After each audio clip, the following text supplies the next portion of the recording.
Ternyata. Bertanya sama Ustadz yang sopan. Kemarin kan kita udah membahas tentang pernikahan dini tuh. Oke. Nah, sekarang yang lagi anget-anget lagi nih. Anget-anget. Lagi. Kebanyakan zaman sekarang itu trennya nikah siri. Nikah iPhone. Kok iso iPhone? Halo Siri. Dengan saya. Nikah iPhone. Nah, itu hukumnya nikah siri di dalam agama Islam itu seperti apa? Sebenarnya kita tarik dulu Mas ya. Benang merahnya nikah sirri itu kan artinya nikah yang sembunyi-sembunyi alias rahasia. Rahasia. Sirri itu kan berasal dari kata bahasa Arab sirrun. Sirrun itu artinya rahasia. Jadi sirrullah itu rahasianya Allah. Tapi kalau sirrinya yang lain itu ya beda gitu. Jadi nikah sirri itu kalau secara agama hukumnya seperti apa? Sebenarnya boleh-boleh saja. Tapi kita kembalikan lagi hukum nikahnya antara dua mempelai tersebut. Jadi hukum nikah kan ada 5, ya kan. Ini baik sirri maupun tidak sirri, ya. Kalau sirri kan tanpa ada catatan dari KUA. Ya, resmi. Nah, kalau yang satunya kan nikah secara resmi ada catatan. Jadi gini, hukum pernikahan itu ada 5. 1 wajib. Nah, wajib itu bagi siapa? Nah, ini mengcounter orang-orang yang mau nikah siri. Apabila dia benar-benar sudah pengen nikah tapi secara tercatat belum mampu atau tidak diperbolehkan, maka dari itu kita berkaca dulu dari hukum menikah dulu. Nah, hukum pertama wajib bagi siapa? Bagi orang satu yang sudah mampu. Wajib dong nggih. Kalau sampean siri, benar-benar siri, sampean harus mampu dulu. Pengen tanah siri loh. Tidak ada catatan dari KUA ataupun cara resmi. 2, dia nafsu syahwatnya sudah benar-benar di atas ambang batas. Alias Kudu kawin. betul. Pokok mampu dulu loh nggih ya. Itu ditakutkan makanya. Nah, harusnya mampu dulu, terus nafsu syahwatnya tidak bisa di-counter sama dia, akhirnya dia wajib nikah karena dia sudah mampu. Itu yang pertama wajib. 2 sunnah. Sunnah itu benar-benar dia sebenarnya mampu, sudah mampu memberikan nafkah zahir batin atau memberikan ketenangan atau memberikan pelajaran bagi istrinya atau calon istrinya, itu sudah sama kayak wajib tadi. Tapi bedanya ini nafsunya itu masih bisa di counter sama dia, alias masih bisa dipelihara. Tidak sampai apabila aku gak nikah akhirnya aku golek liyalah ngono. Itu nggak boleh. Itu nanti jatuhnya haram. Jadi ya nikah sunnah itu benar dia mampu, sudah bisa apa-apa, tapi nafsu syahwatnya bisa diatur. Nah, terus yang nomor 3 ini masih siri loh enggak ya? Ini masih siri ataupun resmi. Nah, yang 3 itu hukum nikah haram. Haramnya kenapa? 1, dia tidak mampu, gitu. 1, tidak mampu. Terus dia benar-benar syahwatnya besar, tapi maksakan nikah, hukumnya haram. Sangean Kena. Astagfirullah. Mau bilang seperti itu takut saya. Nah, itu haram itu. Itu haram. Jadi ingat, sangean haram. itu haram. Terus yang makruh ini hampir mendekati yang haram. Mendekati haram. Makruh mendekati haram. Jadi makruh itu ada 2, makruh tanzih, makruh tahrim. Makruh tanzih itu masih diperbolehkan seperti rokok. Bagi mohon maaf golongan orang-orang tertentu. Nah, makanya dihukumi makruh. Karena apa? Makruh kan itu bisa menyebabkan kebelayan ya.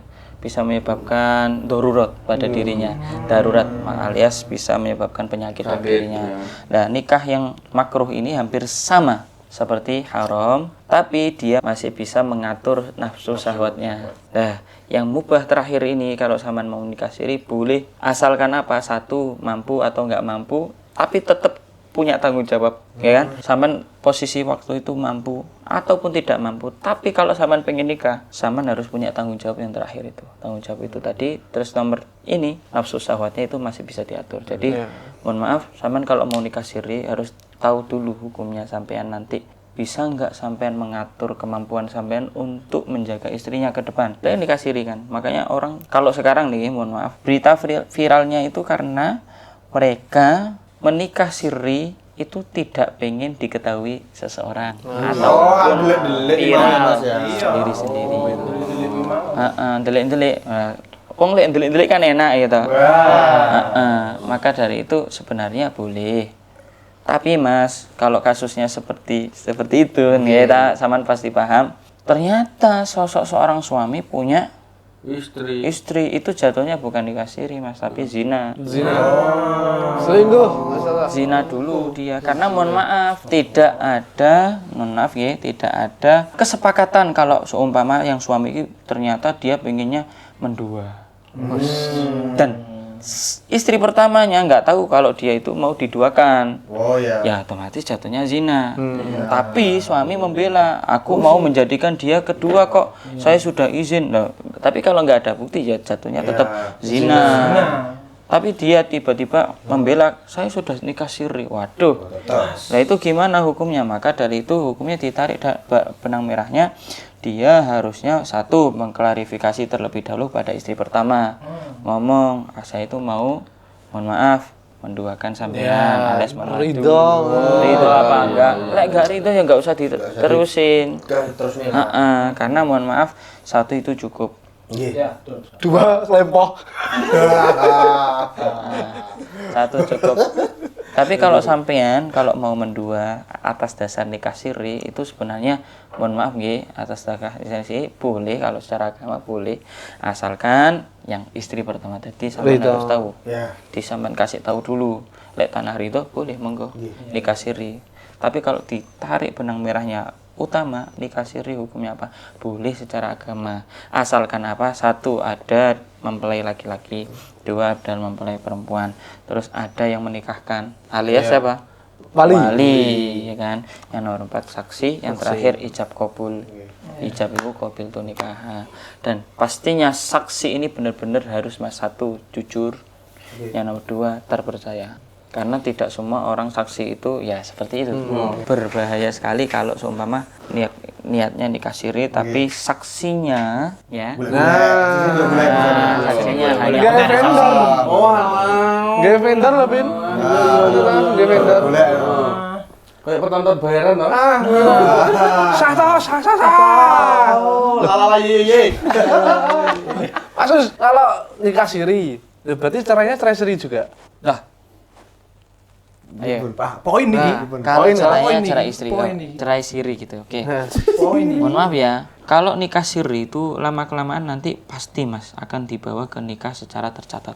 Kalau nggak sampai tercatat. Nah, kalau nggak sampai tercatat, terus mohon maaf, perceraian cerai siri, itu tergantung dia. Dia maunya seperti apa.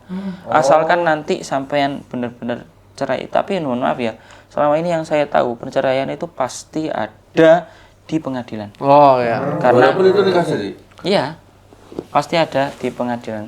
Jadi yang saya tahu loh, tapi biasanya orang-orang yang cerai secara siri itu ya mau nggak mau kan harus diketemukan. Mungkin ya, karena yang nikahkan siri itu biasanya ustadz-ustadz, kiai-kiai kampung. Ya mungkin juga bisa jadi nanti kalau mau diceraikannya pun juga harus ada ustadznya tersebut. Karena mau nggak mau kalau perceraian itu pasti bahas harta gono gini, bahas tanggung jawab kepada anaknya. Mohon maaf, nggak hanya harta gono gini saja, bisa jadi nanti ada harta yang masih di bawah suami belum dikembalikan. Ada hutang piutang tetap dibayarkan, harus di blow up semua, harus tahu semua, dikelirkan. Maka dari itu ya sampean kalau mau nikah siri terus mau cerai siri, sampean mikir-mikir dulu lah. Kenapa? Karena cerai itu ya paling dibenci sama Allah. Berarti nikah siri itu dalam agama Islam itu boleh. Boleh. Tapi enek aku krungu teko syarat-syaratnya mau abot ya ternyata. Abot. Sumpah, abot jan ya. Tanggung jawab abot. Pol. Tapi kalau nikah siri sama Inara Rusli gimana Mas? Alhamdulillah.